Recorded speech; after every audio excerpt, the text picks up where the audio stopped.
La la la la la la la la la la la. Yo, what's the deal? Ain't nothing, Paul. We just here laughing and all that. 大家好，这里是深夜摄影教室，我是工具人。大家都知道，我主要负责的工作内容是后期这方面。最近工作室新到了一台非常专业的作案工具，那就是在视频调色圈里口碑最好的 BMD 达芬奇调色台。我们这款是 Mini Pilot。今天我们就用这款调色台来和大家共同进步。如果出现操作失误和不对的地方，也请大家多多指教。接下来我们就开始实际操作吧。好了，现在就是我们用这款达芬奇调色台实际操作。接下来给大家先介绍一下我将要用到的一些工具。首先就是色轮工具，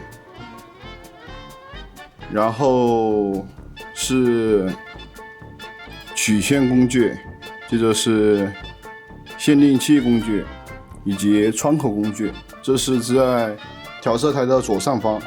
然后在调色台的右上方，我会用到串行节点工具和并行节点工具这两个，然后以及在结尾增加节点工具，主要会使用这些工具来进行操作。接下来我们用这段大疆无人机的素材给大家实际来操作一下。首先我的习惯是进入到色轮工具，然后打开那个 RGB Mixer， 开启Normal Chrome， 就是调成黑白的，来观察它一个光影的反差。首先我们来调整它整体的一个高光，将高光调亮，然后将暗部压下去，这样会看出影子非常明显的。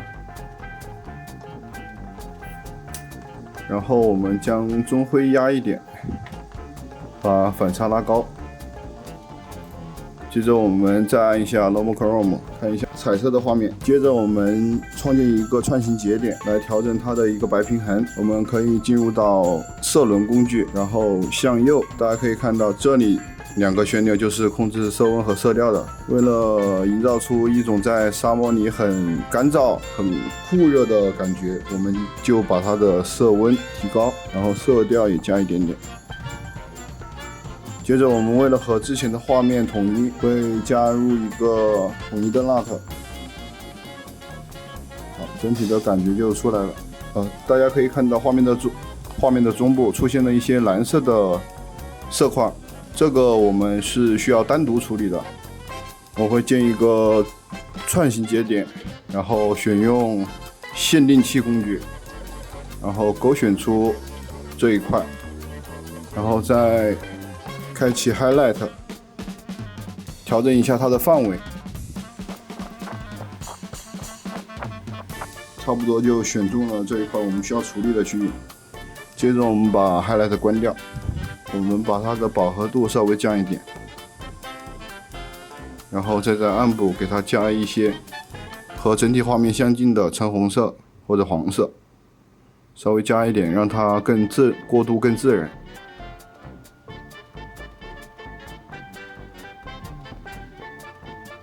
这样整体画面看起来就会比较和谐、比较自然，然后对比度也能达到一个比较理想的状态。接着我们来最后做一个对比度的调整。我的习惯是进入到色轮工具里面，选用 Offset， 将整体的一个曝光向下。接着我们关闭 Offset， 把它的高光再加一点回来。然后降低它的中灰，然后再提一点它的暗部。好，这就是大疆无人机拍摄素材最后完成的一个效果。好了，到这里本期视频也快结束了。BMD 达芬奇的调色台在我的使用下来，确实能很大程度的提升我的工作效率。但并不是拥有了调色台就能调出质量很高的画面，所以多学习、多练习才是我们应该做到的。借用曼达洛人的名言 This is the way. 如果大家觉得这个视频还不错的话，记得一键3连。这里是深夜摄影教室，我们下期再见，拜拜。